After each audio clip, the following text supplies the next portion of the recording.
এদিকে প্রধানমন্ত্রী শেখ হাসিনাকে আবারও দায়িত্ব ফিরিয়ে দিতে উঠে পড়ে লেগেছে জাতিসংঘ। শেখ হাসিনার পদত্যাগপত্র দেখাতে পারছে না ডক্টর ইউনূস। আবারও ভয়ঙ্কর বিপদে পড়তে পারে বাংলাদেশ। বহিষ্কার হতে পারে সেনাপ্রধান ওয়াকারুজ্জামান। এ কি ঘটতে যাচ্ছে আবারও বাংলাদেশে? দেখতে থাকুন বিস্তারিত প্রতিবেদনে।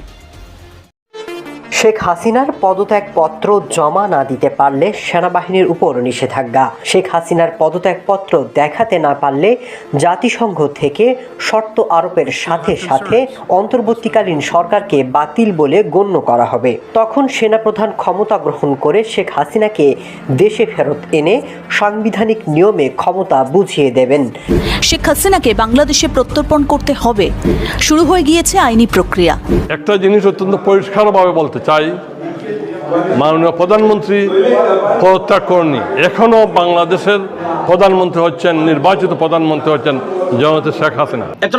দর্শক দেশ প্রবাস দূরে কিংবা কাছে বসে যারা আমাদের দেখছেন, আশা করি সবাই ভালো আছেন। এইমাত্র পাওয়া খুবই গুরুত্বপূর্ণ এবং অন্যরকম একটা সংবাদ আপনাদের সামনে তুলে ধরতে চাচ্ছি। সেই সাথে সাথে আমি জানি আপনারা আজকের এই সংবাদটি দেখে সবাই একটু চমকে যাবেন বা অবাক হয়ে উঠবেন। এমনও কি সম্ভব? যেখানে শেখ হাসিনা সম্পূর্ণই পলাতক, সেখানে জাতিসংঘ থেকে আবারও কেন শেখ হাসিনাকে ক্ষমতায় বসানোর জন্য উঠে পড়ে লেগেছে? নাকি জাতিসংঘের লোকজন বা জাতিসংঘের মেম্বারদের সাথে ডক্টর ইউনূসের সাথে পড়তেছে না বা কোনোভাবেই ম্যাচ খাচ্ছে না?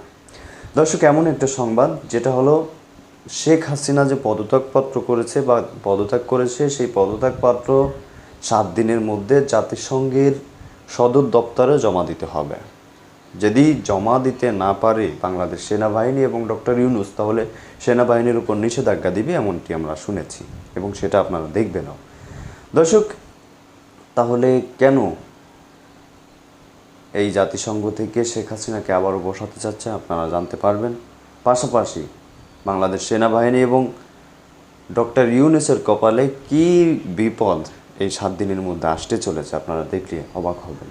একটু ঘোলাটে মনে হচ্ছে সব কিছুই তো শেষ হয়ে গিয়েছিল, আবার কেন এই আলোচনা আসতেছে? সব কিছুর মূল হচ্ছে যে একটা কল রেকর্ড ফাঁস হয়েছিল। এই কল রেকর্ডের পর থেকে জাতিসংঘ একটু ঘুরে বসেছে যে আসলেও তো এগুলো একটু খেয়াল দেওয়া দরকার, যে সে যদি পদত্যাগ করে তাহলে তার পদত্যাগপত্র কম। তো দর্শক, এ বিষয়ে আপনার মতামতটা চাইব যে শেখ হাসিনাকে বাংলাদেশে আবারও সরকার করা উচিত কিনা, অবশ্যই আপনি কমেন্টে জানান। তো কথা না বাড়িয়ে চলুন একটা লাইক দিয়ে সম্পূর্ণ প্রতিবেদন আমরা দেখতে থাকি।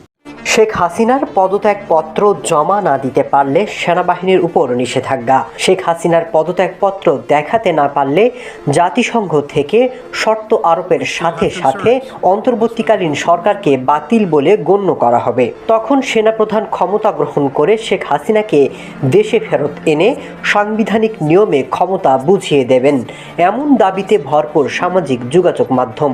তাহলে কি সত্যি ভাগ্য খুলছে আওয়ামী লীগের? আবারও কি শেখ হাসিনা ক্ষমতা ফিরে পাচ্ছেন? ছাত্র জনতার অভ্যুত্থানে পতন ঘটে আওয়ামী লীগ সরকারের। শেখ হাসিনা পালিয়ে ভারতে আশ্রয় নিলেও নেতাকর্মীদের নির্দেশনা দিচ্ছেন আওয়ামী লীগের নেতারা। শুরু করেছে দৌড়ঝাঁপ। শেখ হাসিনাও নিজেকে এখনও প্রধানমন্ত্রী দাবি করছেন, বলছেন তিনি পদত্যাগ করেননি। এমনকি প্রশ্ন উঠছে তার পদত্যাগপত্র কোথায়? শেখ হাসিনার পদত্যাগপত্র না দেখাতে পারলে হাসিনাকে আবারও ক্ষমতা ফিরিয়ে দেওয়া হবে। আল জাজিরার বরাত দিয়ে এমন খবর প্রচার করা হচ্ছে। এমনকি অনেকে বলছে শেখ হাসিনার পদত্যাগ ইস্যুতে ভারত, চীন সহ বেশ কিছু রাষ্ট্র সরব হয়েছে। এমনকি জাতিসংঘে ইউনূসের ভূমিকা নিয়েও প্রশ্ন তুলছেন তারা।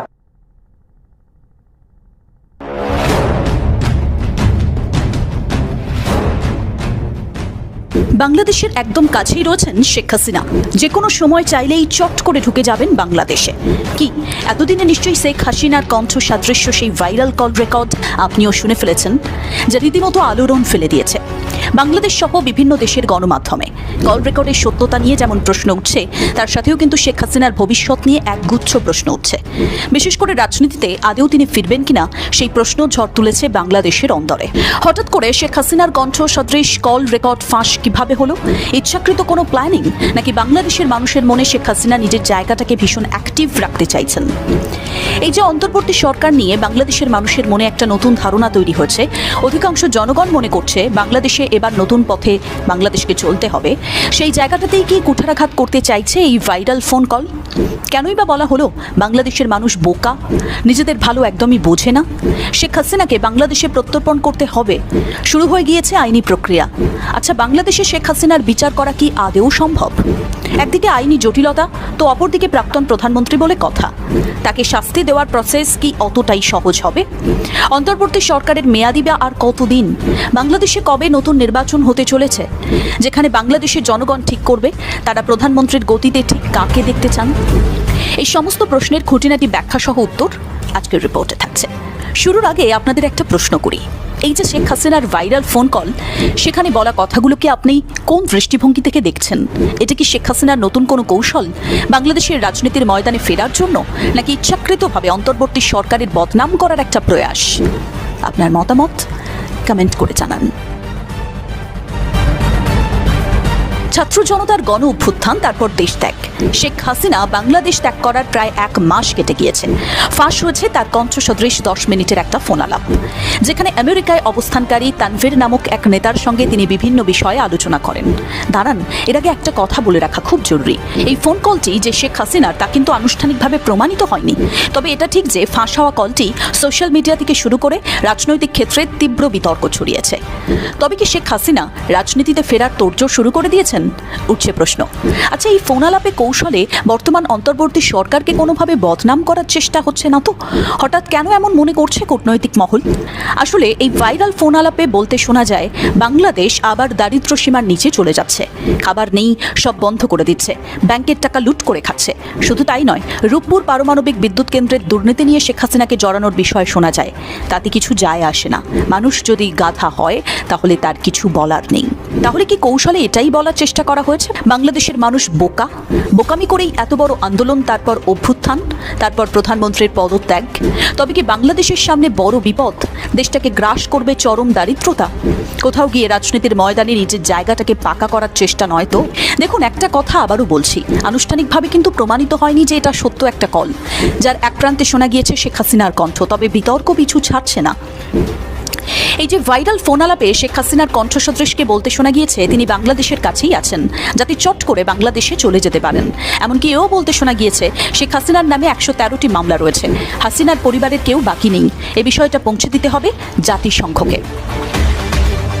দেখুন, এই কদিনে নিশ্চয়ই আপনি এই ফোন আলাপ সম্পর্কে বিস্তারিত সমস্ত তথ্যই জেনে গিয়েছেন, তাই এ বিষয়ে বিশদে আর গেলাম না। শুধু কয়েকটা পয়েন্টের দিকে ফোকাস করতে চাইছি। এই যে হঠাৎ করে আবার শেখ হাসিনার দেশে ফেরার প্রসঙ্গ উঠছে, তার কি দেশে ফেরা অতটাই সহজ? তার জন্য তো গুচ্ছ গুচ্ছ মামলা অপেক্ষা করছে। এক্ষেত্রে তার একটা প্রশ্ন উঠছে, সত্যি কি শেখ হাসিনাকে বাংলাদেশে ফিরিয়ে নিয়ে গিয়ে বিচার করা সম্ভব? ছাত্র জনতার আন্দোলনে মানবতা বিরোধী অপরাধের দায়ে শেখ হাসিনার বিরুদ্ধে গ্রেফতারি পরোয়ানা জারি হয়েছে ঠিকই, কিন্তু তাকে ভারত থেকে বাংলাদেশে নিয়ে গিয়ে বিচার করা সহজ হবে না, এমনটাই মনে করছেন বাংলাদেশের বহু আইনজীবী। এক্ষেত্রে দিল্লি থাকার কূটনৈতিক প্রচেষ্টা আর বোঝাপড়াটা বড্ড দরকার। আন্তর্জাতিক অপরাধ ট্রাইব্যুনাল সচল হলেই পরোয়ানা জারির আবেদন হবে। তবে সবকিছু নির্ভর করছে সরকারি সদিচ্ছার উপর। 1 জুলাই থেকে 5 আগস্ট পর্যন্ত বাংলাদেশে হত্যা, অপহরণ, গুম করার অভিযোগে শেখ হাসিনার বিরুদ্ধে যথেষ্ট মামলা দায়ের হয়েছে, যেখানে 12 সেপ্টেম্বর পর্যন্ত শেখ হাসিনার বিরুদ্ধে মামলার সংখ্যা 168টি, যার মধ্যে শুধুমাত্র হত্যা মামলার সংখ্যা 147টি। এক্ষেত্রে শেখ হাসিনাকে বাংলাদেশের ফেরানোটা বলতে পারেন কূটনৈতিক তৎপরতার একটা অন্যতম অংশ, আর সেটা সময় অনুযায়ী গ্রহণ করতে হবে অন্তর্বর্তী সরকারকে। কিন্তু শেখ হাসিনাকে বাংলাদেশে ফিরিয়ে নিয়ে যাওয়া সহজ নয়। কিন্তু কেন? এক্ষেত্রে বহু বিশ্লেষক মনে করছেন শুধু আইনি প্রক্রিয়াই নয়, এর সঙ্গে জড়িয়ে কূটনৈতিক প্রচেষ্টা আর ভারত বাংলাদেশের বোঝাপড়া। এটা ঠিক যে ব্যাপারটা অসম্ভব নয়। তবে শুধুমাত্র গ্রেফতারি পরোয়ানা জারি করলেই যে শেখ হাসিনাকে ভারত থেকে বাংলাদেশে নিয়ে যাওয়া যাবে এমনটাও ঠিক নয়। এটা সম্পূর্ণ নির্ভর করবে দুই দেশের আলোচনার মধ্যে, কূটনৈতিক সম্পর্কের ভারসাম্যের উপর। ভারতের সঙ্গে বাংলাদেশের সেই 2013 সাল থেকে বন্দি বিনিময় চুক্তি রয়েছে। এই চুক্তির আওতায় দুই দেশই বেশ কয়েকজন বন্দীকে এর আগে প্রত্যর্পণ করেছে। যদিও শেখ হাসিনার ক্ষেত্রে কি হবে তা চূড়ান্ত কিছু বলা যাচ্ছে না, সবটাই নির্ভর করছে আগামী সময়ের উপর। মনে করে দেখুন, শেখ হাসিনা বাংলাদেশ ত্যাগের পর তার ছেলে সজীব ওয়াজেদ জয় কি দাবি করেছিলেন। জয় জানিয়েছিলেন নির্বাচন ঘোষণা হলেই শেখ হাসিনা দেশে ফিরবেন। শুধু তাই নয়, তিনি বলেছিলেন শেখ হাসিনা নাকি পদত্যাগপত্রে স্বাক্ষরই করেননি। ভাবছেন কেন হঠাৎ করে পুরনো প্রসঙ্গ আবার আসছে? আসলে এই নতুন যে ফোন আলাপটা ফাঁস হয়েছে, সেখানে কিন্তু শেখ হাসিনা কণ্ঠসদৃশকে বলতে শোনা গিয়েছে হাসিনা এখনো বাংলাদেশের প্রধানমন্ত্রী। ডক্টর ইউনূস অবৈধভাবে ক্ষমতা দখল করেছেন, জবরদখল করা হয়েছে। উপদেষ্টা বলে বাংলাদেশে কোনো পদ নেই, মানুষ খুন করে মেরে একটা সিচুয়েশন তৈরি করে তারপর ক্ষমতায় এসেছেন। এও বলতে শোনা যায় হাসিনা নাকি পদত্যাগ করেননি, আসলে তিনি লাশ ফেলে ক্ষমতায় থাকতে চাননি, তাই দেশ ত্যাগ করেছেন। এমন সিচুয়েশন তৈরি হয়েছিল যে তাকে গণভবন থেকে সরে যেতে হয়েছে। তিনি বঙ্গভবনে গিয়ে মহামান্য রাষ্ট্রপতির কাছে পদত্যাগপত্র জমা দেননি। কাজেই শেখ হাসিনার পদত্যাগ হয়নি, এখনো তিনি বাংলাদেশের কনস্টিটিউশনাল ইলেক্টেড প্রাইম মিনিস্টার। আচ্ছা, এই কথাগুলো আপনাদের কি মনে হচ্ছে? এই কথাগুলো কি সত্যি শেখ হাসিনা বলেছেন, নাকি সুকৌশলে একটা কল রেকর্ড তৈরি করা হলো? শুধু বাংলাদেশ নয়, বিশ্বের বহু দেশে ভুয়ো কল তৈরি করা বা রাজনৈতিক ব্যক্তিদের কল রেকর্ড ফাঁস হওয়া একদম নতুন বিষয় নয়। রাজনৈতিক ময়দানে প্রতিপক্ষের মুঠোফোনে বারংবার আড়িপাততে দেখা গিয়েছে সরকার পক্ষের বিভিন্ন সংস্থাকে। তবে কি সম্প্রতি ভাইরাল হওয়া ফোনালাপটা ঠিক এই ধরনেরই কিছু ইঙ্গিত? এখানে দুটো বিষয় স্পষ্ট। প্রথমত, ফোনালাপে ইউনূস সরকারের সমালোচনা করা হয়েছে। দ্বিতীয়ত, শেখ হাসিনা যে আবার রাজনীতিতে ময়দানে ফিরে আসতে পারেন তার একটা সম্ভাবনামূলক ইঙ্গিত রয়েছে। এক্ষেত্রে আরেকটা বিষয় না বললেই নয়, এই যে বাংলাদেশের গদি নিয়ে লড়াই, ক্ষমতায় কে থাকবেন, সোজা কথায় নির্বাচন কবে হতে চলেছে, বাংলাদেশ নতুন সরকার প্রধান কবে পাবে, নির্বাচন নিয়ে যে অন্তর্বর্তী সরকার ভাবছে না তা কিন্তু একেবারেই নয়। আপাতত সংস্কারের জন্য অন্তর্বর্তী সরকার 6টা কমিশন গঠন করেছে। সরকার আশা করছে সেগুলো 3 মাসের মধ্যে প্রতিবেদন দিতে পারবে। তারপর এক পর্যায়ে সেগুলো নিয়ে রাজনৈতিক দলগুলোর সঙ্গে অন্তর্বর্তী সরকার সংলাপে যাবে। ওই সংলাপের মাধ্যমে রাজনৈতিক মতৈক্য করে সংস্কার বিষয়ে সুনির্দিষ্ট অঙ্গীকার, সুনির্দিষ্ট কোনো ক্ষেত্রে সংশোধনী আনা হবে। তারপর নির্বাচনের কথা ভাববে সরকার। প্রাথমিকভাবে অন্তর্বর্তী সরকার আশা করছে 3 মাসের মধ্যে প্রতিবেদন পাবে।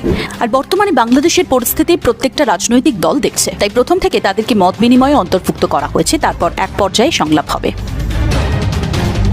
ফাঁস হওয়া অডিওর বিষয়বস্তু রীতিমতো ঝড়ের গতিতে আলোচনা, সমালোচনা, প্ররোচনা দিয়েছে ঠিকই, তেমনি তৈরি করেছে সংশয়ের জায়গা। আচ্ছা, এই কথোপকথনটা একটা বৃহত্তর কিংবা সমন্বিত প্রচেষ্টার অংশ নয় তো? ইউনূস সরকারের সমালোচনার একটা বড় ইঙ্গিত রয়েছে, সেটা তো কিছুক্ষণ আগেই বললাম। কিন্তু নিশ্চয়ই খেয়াল করে দেখেছেন বাংলাদেশের জনগণের একটা বড় অংশ অন্তর্বর্তী সরকারকে সমর্থন করেন না, এটা অস্বীকার করার জায়গা নেই। অপরদিকে শেখ হাসিনা দেশ ত্যাগের পর আওয়ামী লীগের নেতাকর্মীরা রাজনীতির ময়দান তো দূর, সক্রিয়ভাবে তাদের কোনো কার্যক্রম করতে পারছে না। বহু কর্মীকে গা ঢাকা দিয়ে থাকতে হচ্ছে। অনেকের মাথায় ঝুলছে প্রচুর মামলা। আওয়ামী লীগ বাংলাদেশের জনপ্রিয় রাজনৈতিক দল, কিন্তু এই চরম উত্তেজনাময় পরিস্থিতিতে নির্বাচনে কি আদৌ অংশ নিতে পারবে বলে আপনার মনে হয়? দেখুন, আওয়ামী লীগ বাংলাদেশের অত্যন্ত পুরনো একটা রাজনৈতিক দল। সেটা যে খুব তাড়াতাড়ি এভাবে ফুরিয়ে যাবে এমনটা নয়, কিন্তু দলটা মাথা তুলে দাঁড়াতে পারবে কবে? এত কথা উঠছে, আসলে ভাইরাল ফোন কলটা মানুষকে ভাবাতে বাধ্য করাচ্ছে। যদিও এই সংবেদনশীল কল রেকর্ডিংগুলো কিভাবে ফাঁস করা হচ্ছে তা ব্যাখ্যা করার জন্য কোনো সুনির্দিষ্ট প্রমাণ পাওয়া যায়নি। এমনকি যে তানভীর নামক ব্যক্তির উদ্দেশ্যে কথা বলা হয়েছে, তিনি আওয়ামী লীগের ঠিক কোন পদে রয়েছেন সেটাও ওই ফোনে অস্পষ্ট। তাহলে কি সবটাই একটা সাজানো ও গোছানো প্ল্যান, মানুষকে বোকা বানানোর কৌশল মাত্র? কেনই বা ওই ফোন আলাপে বলা হলো শেখ হাসিনা দেশে ফিরতে পারেন?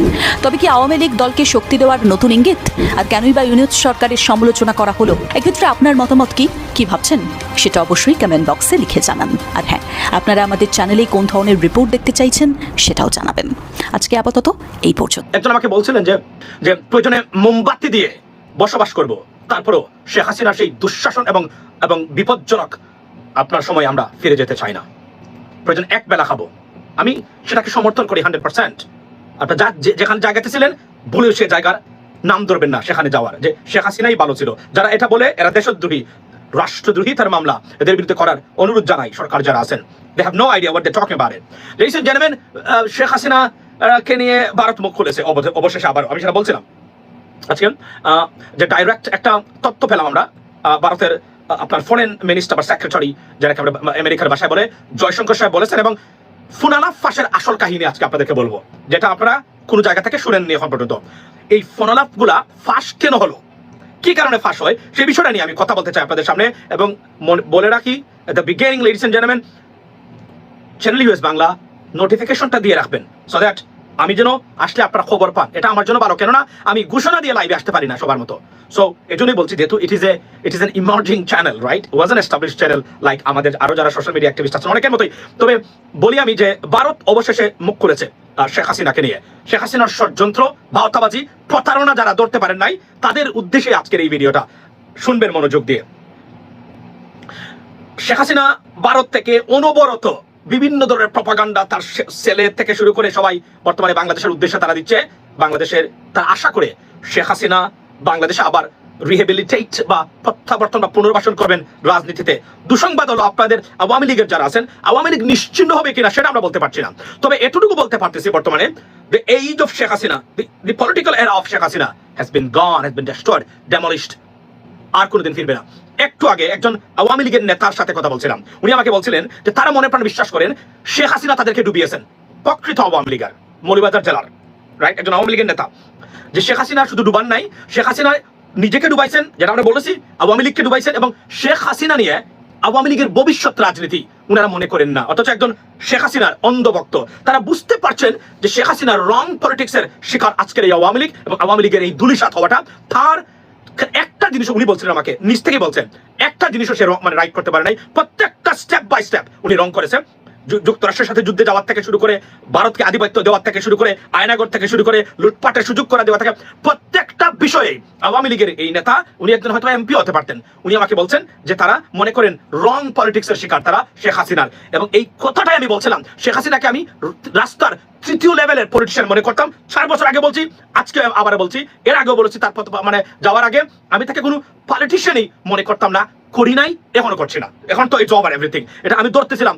আমার কথাটা যদি আওয়ামী লীগ বুঝতো, আমি বারবার বলছিলাম শেখ হাসিনাকে বলেন আমাকে ফোন দিতে। And the master of, I mean, giving you some policies. No one can do that. I can. Don't worry about a big YouTuber or small YouTuber. You know, don't care about that. It's a matter of political insight and vision, thought. If you do not have it, you can't do that, right?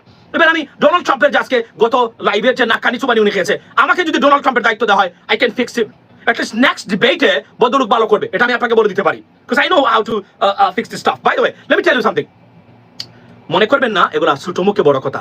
I have this capability. I'm well educated and I have acquired that knowledge and I can do it and I can prove it. আমি যতটা বক্তব্য দিয়েছিলাম অতীতের রাজনীতি নিয়ে, ফলে নাই, কোনটা ফলে নাই বলেন আমাকে, বলে দেন ভাই, আপনি তো এটা বলেছিলেন এটা ফলে নাই, বলে নাই, বলছিলাম না শেখ হাসিনার পতন হবেই, ডোন্ট ওয়ারি অ্যাবাউট দ্যাট। যুক্তরাষ্ট্র পিছন সারে নাই, সবাই যখন হতাশ, কেউ আমার সাথে কথাই বলেন নাই, না যুক্তরাষ্ট্র পিছন সারে। আমি বলছি না, যুক্তরাষ্ট্রের মাধ্যমে এই বিপ্লব সাধিত হয়েছে, এই সাধিত হয়েছে বাংলাদেশের মানুষ দ্বারা, আমাদের দ্বারা, আমরা যারা কথা বলেছি সবার মানে প্রচেষ্টার মধ্য দিয়ে আজকের এই নতুন বাংলাদেশ আমরা পেয়েছি। সো মনে করবেন না আপনি 2টা ইউটিউবের ভিডিও বানানুন বলে আপনি জাতির ইউটিউবার আব্বা হয়ে গেছেন বা অমুক হয়ে গেছেন। আপামর যারা একটা শব্দ বলেছেন অনলাইনে, তাদেরও ভূমিকা আছে। যারা এটাকে আপনার সেগ্রিগেট করেন এবং আপনার সিঙ্গেল আউট করতেছেন বর্তমানে, you making mistake, will go after you later, by the way. So এবং আমি যে কাজ করেছি অনলাইনের কোনো অ্যাক্টিভিস্টই কাজ করতে পারে নাই। I am the first person. আমি আমেরিকার সেনেটর, কংগ্রেসম্যানদেরকে লাইভে এনেছি, জিজ্ঞেস করেছি, আমার আগের পেজগুলোতে সেগুলো ছিল। আমি মেম্বার পার্লামেন্টদেরকে আপনার ইউরোপিয়ান এনেছি, আমি অনেক বড় বড় ব্যক্তিকে আমি জিজ্ঞেস করেছি, আমি আমার কমিউনিকেশন রেখেছি। আর যারা করে তারা তো কথাই বলতে পারবে না, তারা রাখবেন কিভাবে, আমি সেটা করেছি। So don't underestimate us too. আর বাই দ্য ওয়ে, সো আপনার এই জয়শঙ্কর অবশেষে বলেছেন শেখ হাসিনাকে নিয়ে তারা যে ডাইলেমাতে তৈরি হয়েছে, মানে আপনার ভারতে তার একটা এই আপনার জবাব দিয়েছেন, সেটা আমি বলেছিলাম সেদিন। আজকে উনি বলছেন যে শেখ হাসিনাকে নিয়ে ডিপ্লোম্যাটিক চ্যানেলে সরকারের সাথে তাদের আলোচনা হচ্ছে, মানে বাংলাদেশ সরকারের সাথে, এবং কোনো প্রেস বা প্রেসের বক্তব্যের উপর মানে নির্ভর করে তারা কোনো রিপোর্ট দিতে রাজি নয়, তারা রাইট, উনি কথা বলতে রাজি নয়। বাট ডিপ্লোম্যাটিক চ্যানেলে শেখ হাসিনাকে নিয়ে বক্তব্য, উনি জার্মানিতে একটা সংবাদ সম্মেলনে, আমি এই ক্লিপটা আপনাদের উদ্দেশ্যে বাজাতে চাই, তারপরেই যাবো খোল ফাঁসের আসল রেকর্ড, আসল রহস্য কি, গোপন রহস্যটা কি আপনাদেরকে জানাবো। হাসিনার প্রত্যর্পণ প্রসঙ্গে জার্মানির বার্লিনে এক সংবাদ সম্মেলনে প্রশ্নের মুখে পড়েন ভারতের পররাষ্ট্রমন্ত্রী এস জয়শঙ্কর। বলেন, গণমাধ্যমের প্রতিবেদনের উপর ভিত্তি করে নয়, এ নিয়ে কূটনৈতিক চ্যানেলের মাধ্যমে কাজ করছে royal Hindi. As you know, there's a change of government in Bangladesh. And we obviously deal with the government of the day. How we deal with that is through diplomatic channels, not necessarily through reports which may be reported by the press. বার্লিনের সংবাদ সম্মেলনে জয়শঙ্করের সঙ্গে উপস্থিত ছিলেন জার্মানির পররাষ্ট্রমন্ত্রী আনালেনা বিয়ারবোকো। শেখ হাসিনাকে ফেরত দেওয়া হবে কিনা এ নিয়ে এখনো মোদী সরকারের পক্ষ থেকে স্পষ্ট বার্তা আসেনি। আচ্ছা, আমি শেখ হাসিনার বিরুদ্ধে এখন পর্যন্ত মামলা হয়েছে এখন আপনাদেরকে শোনাবো যে আপনার 135টি হত্যা মামলা আর 7টি গণহত্যা ও মানবতা বিরোধী অপরাধ, সেটা আমি আপনাদেরকে শোনাবো এখন। এটার আসল কাহিনীটা কি এটা শুনেন নাই কোথাও, আমি বলছি আপনাদেরকে। আমি তো দর্শক দেখলেন খুব গুরুত্বপূর্ণ প্রতিবেদন। এ বিষয়ে আপনার মতামত কি অবশ্যই আমাদের জানাবেন। যেগুলো গুঞ্জন উঠেছে আসলে বাস্তবে সেগুলো প্রয়োগ করা খুবই কঠিন। যে ব্যক্তি পালিয়ে গেছে, আসলে পদত্যাগ না করলে সেনাবাহিনী প্রধান 5 আগস্ট যে বক্তব্যটা দিয়েছিলেন সেখানে তিনি স্পষ্ট বলেছিলেন যে প্রধানমন্ত্রী পদত্যাগ করেছে এবং রাষ্ট্রপতিও রাতের বেলা স্বীকার করেছিলেন পদত্যাগপত্র আমার কাছে দিয়েছে, আমি সেটা গ্রহণ করেছি। দর্শক, যেহেতু আপনারা নিশ্চিন্তে থাকবেন, শেখ হাসিনা বাংলাদেশে আসলেও সে সুষ্ঠুভাবে ঘুরতে পারবে না, সে জেলের ভিতরে ঘুরবে আমরা আশা করি। এবং যেই গুঞ্জনগুলো উঠেছে এগুলো কিন্তু আওয়ামী লীগের যে কয়েকটা লীগ হয়েছে, আফসোস লীগ, ভাতার লীগ, বিভিন্ন লীগ বের হয়েছে, তারাই কিন্তু এই খবরগুলো ছড়াচ্ছে যে শেখ হাসিনাকে আবারও পথ ফিরিয়ে দিচ্ছে জাতিসংঘ। এ নিয়ে আপনাদের কোনো আতঙ্কের বিষয় নেই। তো দর্শক, এতক্ষণ আমাদের সাথে থাকার জন্য সবাইকে ধন্যবাদ জানাচ্ছি। আর হ্যাঁ, এতক্ষণ যারা লাইক দেন অবশ্যই লাইক দিয়ে আমাদের এই সংবাদটি শেয়ার করে দিবেন, যাতে করে আফসোস লীগের মানুষ তাদের যেই গুড় ঢেলে দিয়েছিল সেই গুড়ের ভিতর যেন একটু বালি ঢেলে দেন। আপনি শেয়ার করে দিলে অন্যরা বুঝতে পারবে যে এগুলো ভুয়া। তো দর্শক, ভালো থাকুন, সুস্থ থাকুন, আসসালামু আলাইকুম।